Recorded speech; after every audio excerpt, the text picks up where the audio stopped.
जय हिंद मेरे सभी प्यारे साथियों को स्वागत है आपका स्पार्क रैंकर पर। आज के इस वीडियो में हम संविधान की ऐतिहासिक पृष्ठभूमि को एकदम बेहतरीन तरीके से कवर करेंगे। तो आज का हमारा टॉपिक है भारतीय संविधान की ऐतिहासिक पृष्ठभूमि। आपको बताऊंगा भारत के स्वतंत्रता संग्राम और राष्ट्रीय आंदोलन का सार,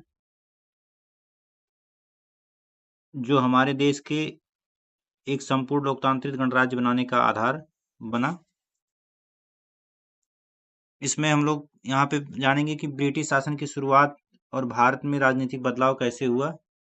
आपको एक एक करके मैं यहाँ पे बताऊंगा। सबसे पहले आपको ये जानना होगा कि 1600 ईस्वी में ईस्ट इंडिया कंपनी भारत में आती है। महारानी एलिजाबेथ के प्रथम चार्टर के तहत व्यापारिक अधिकार प्राप्त करके। मित्रों, आपको पता होना चाहिए कि सन 1600 ईस्वी में ईस्ट इंडिया कंपनी जो है ब्रिटेन से वो भारत में आती है। वहाँ की जो महारानी उस टाइम थी एलिजाबेथ प्रथम, उनके चार्टर के तहत ईस्ट इंडिया कंपनी को भारत में व्यापार करने का अधिकार प्राप्त हुआ था। उसके बाद यह कंपनी 1765 ईस्वी में बंगाल, बिहार और उड़ीसा में दीवानी अधिकार प्राप्त करके कंपनी की क्षेत्रीय सत्ता में विस्तार करती है। उसके बाद आपको याद होगा कि 1857 में एक सिपाही विद्रोह का उद्घाटन हुआ था, जिसमें भारतीय स्वतंत्रता संग्राम की शुरुआत हुई थी। उसके बाद यहाँ पे फ्रेंड 1858 ईस्वी में ब्रिटिश ताज ने भारत का शासन सीधे अपने हाथों में ले लिया था, जिसे क्राउन का शासन कहते हैं। तो भारत में अंग्रेजों का शासन दो तरीके से हुआ था। एक तो था जिसमें ईस्ट इंडिया कंपनी के हाथों में शासन था। उसके बाद में फिर विभिन्न घटनाएं घटती हैं। फिर 1858 में जो भारत का शासन था वो ब्रिटिश ताज से अब ब्रिटिश वो ईस्ट इंडिया कंपनी से ब्रिटिश ताज यानी कि क्राउन शासन जिसको बोलते हैं उसको सौंप दिया जाता है। उसके बाद फिर ब्रिटिश अधिनियमों का प्रावधान हम देखेंगे। भारतीय शासन की विविध रूपरेखा का विकास। भारतीय संविधान की जो कह सकते हैं न्यू जो है उसकी शुरुआत यहाँ से हुई है। जो 1773 का रेगुलेटिंग एक्ट है, उस एक्ट के तहत इस एक्ट में का जो मुख्य बिंदु था उसमें भारत में कंपनी के प्रशासनिक कार्यों को नियंत्रण करने तथा गवर्नर जनरल की कार्यकारी परिषद की स्थापना करने के लिए इस एक्ट को लाया गया था। उसके बाद में फिर आता है 1784 का पिट्स इंडिया एक्ट। इस एक्ट के द्वारा द्वैत शासन की शुरुआत की गई। द्वैत शासन का मतलब दोहरा शासन, जिसमें जो कंपनी में दो निकाय का गठन किया गया। जिसमें एक निकाय थी जो कंपनी के व्यापारिक मामलों को देखती थी, जिसको हम बोर्ड ऑफ डायरेक्टर कहते थे, और एक निकाय था जो कंपनी के प्रशासनिक या राजनीतिक मामलों को देखती थी, जिसको हम बोर्ड ऑफ कंट्रोल के नाम से जानते थे। उसके बाद फिर आता हमारा 1833 का चार्टर एक्ट। भारत के गवर्नर जनरल की पूर्ण शक्ति ब्रिटिश भारत का केंद्रीकरण इसमें हुआ है।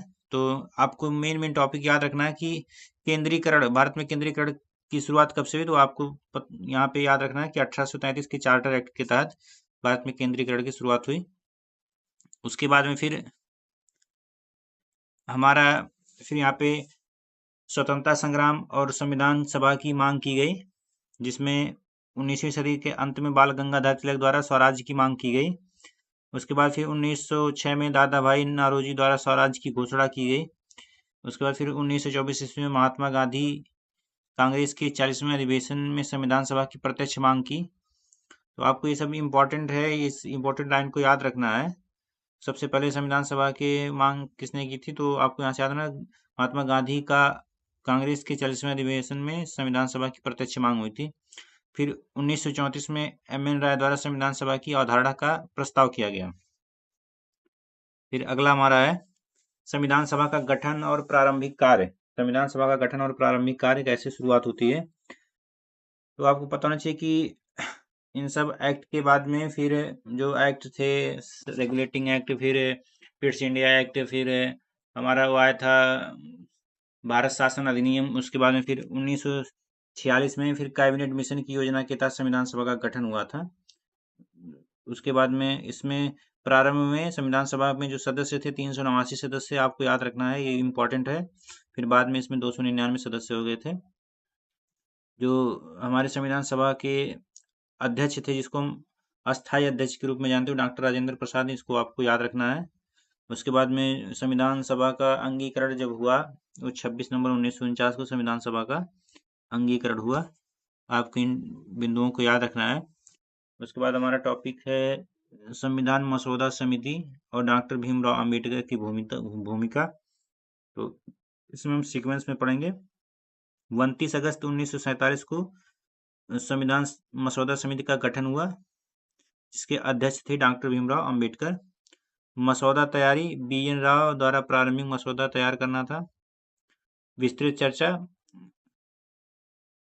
7635 संशोधनों में 2473 पर चर्चा और निर्णय हुआ। लोकतांत्रिक प्रक्रिया, व्यापक बहस और सामूहिक सहमति का उदाहरण है। फिर हम यहाँ पे देखेंगे कि संविधान निर्माण में विदेशी शक्तियों का प्रावधान। हमारे संविधान का जो निर्माण हुआ था उसमें हमारा संविधान में बहुत से देशों के जो अच्छे कानून थे, अच्छे जो रूल थे, उसको हमारे संविधान में रखा गया। जैसे संयुक्त राज्य अमेरिका से जो हमारे संविधान में रखा गया वो मौलिक अधिकार है, न्यायपालिका की स्वतंत्रता है, राष्ट्रपति पद की संरचना है। ये सब कहाँ से लिया गया है तो आपको याद होना चाहिए, संयुक्त राज्य अमेरिका से। इसमें वन लाइनर क्वेश्चन बनता है कि भारत में मौलिक अधिकार कहाँ से लिया गया था, भारतीय संविधान में मौलिक अधिकार का सिद्धांत कहाँ से लिया गया था, तो आपको याद होना चाहिए संयुक्त राज्य अमेरिका से। उसके बाद ब्रिटेन से भी हमारे संविधान में कुछ चीज़ें ली गई है। जो संसदीय शासन प्रणाली है वो ब्रिटेन से लिया गया है। विधि निर्माण की प्रक्रिया जो है वो भी ब्रिटेन से लिया गया है। और मंत्रिमंडल का निर्माण यानी मंत्रिमंडल प्रणाली भी ब्रिटेन का ही देन है। अन्य प्रभाव जैसे Ireland, Canada, Australia, France, Japan, Germany, दक्षिण अफ्रीका के संविधानों से भी प्रेरणा लिया गया है। वहाँ से इन सभी देशों से भी कुछ न कुछ चीज़ें ली गई हैं जो हमारे संविधान में है। तो ज़्यादा इंपॉर्टेंट हमारा है संयुक्त राज्य अमेरिका, जो कि याद रखना, मौलिक अधिकार लिया गया संयुक्त राज्य अमेरिका से, और न्यायिक पालिका की स्वतंत्रता और राष्ट्रपति पद की संरचना ली गई है। और ब्रिटेन का याद रख लेना कि संसदीय प्रणाली ब्रिटेन से लिया गया, विधि निर्माण प्रक्रिया भी ब्रिटेन से लिया गया, और मंत्रिमंडल का निर्माण भी ब्रिटेन से लिया गया। फिर नेक्स्ट है, हम संविधान का इसमें आपको ओवरव्यू इसमें दिखा देंगे कि संविधान का प्रारूप और लागू होना।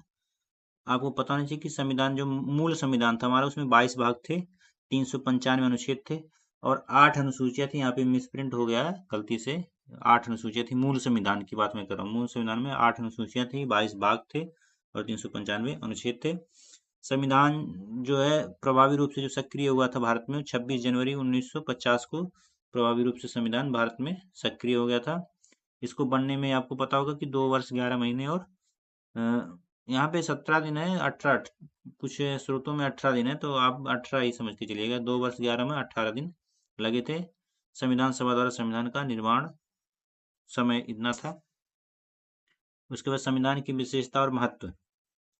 संविधान की विशेषता क्या, विश्व का सबसे लंबा लिखित संविधान है भारत का संविधान। आपको याद होना चाहिए, वन लाइनर क्वेश्चन है कि विश्व का सबसे लंबा और लिखित संविधान कहाँ का है, तो आपको जवाब पता होना चाहिए कि भारतीय संविधान जो है विश्व का सबसे विस्तृत लिखित संविधान है, जो राष्ट्र की विविधता और जटिलता को समेटता है।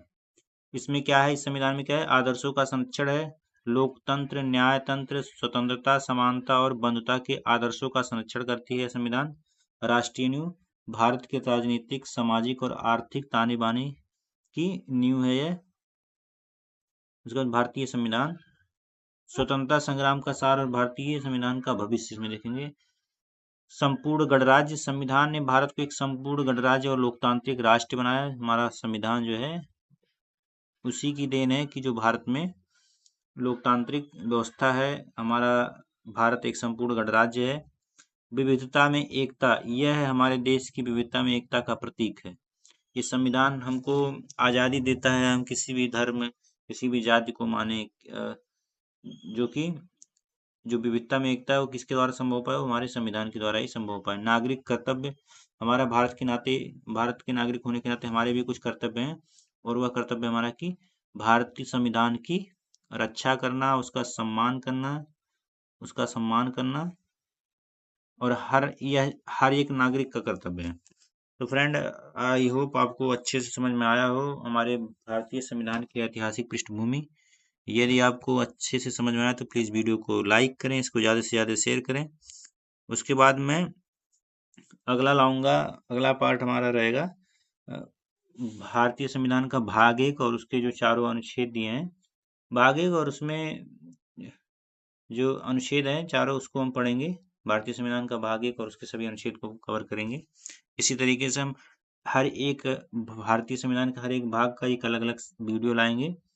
तो आप चैनल को सब्सक्राइब कर सकते हैं। यदि आपको अच्छा लगा तो प्लीज़ हमको कमेंट कर दीजिए, और यदि आप हमें कुछ सजेशन देना चाहते हैं तो वो भी कमेंट बॉक्स खुला है, आप वहाँ पे हमको कुछ भी सजेशन दे सकते हैं। मिलते हैं नेक्स्ट वीडियो में, तब तक के लिए जय हिंद, जय भारत।